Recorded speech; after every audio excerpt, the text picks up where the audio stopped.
Hey, Sean, you mentioned the string of excruciating losses in Mike Riley's first season. It started with a Hail Mary against BYU.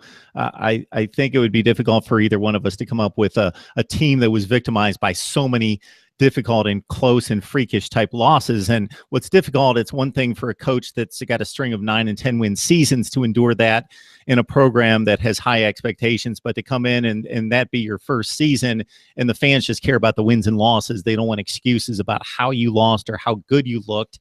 Now that Mike Riley's endured that, he won 9 games, as you mentioned, last season. Your thoughts about where the program stands right now versus Bo Pelini? The personalities are much different, but where the programs look in comparison. Yeah, Bo Pelini, you're right. I mean, at times it was a tough fit just because his personality just wasn't very warming to the fan base and the media and everyone around the program.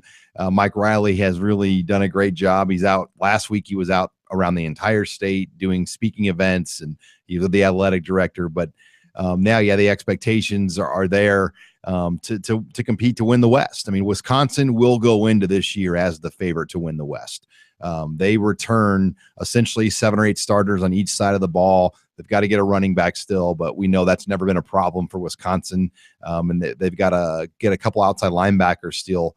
But that game's in Lincoln. Iowa comes to Lincoln this year. Northwestern plays in Lincoln. So arguably the road to the West Championship runs through Lincoln, where the Huskers were 7-0 last year at home.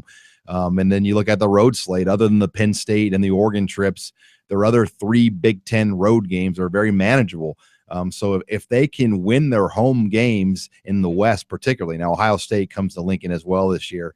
But if they can win those West games at home, this could set up to be a year where they win the West. But the Badgers, when you early look at their schedule now, they don't have Penn State, they don't have Ohio State, but they do have Michigan on there.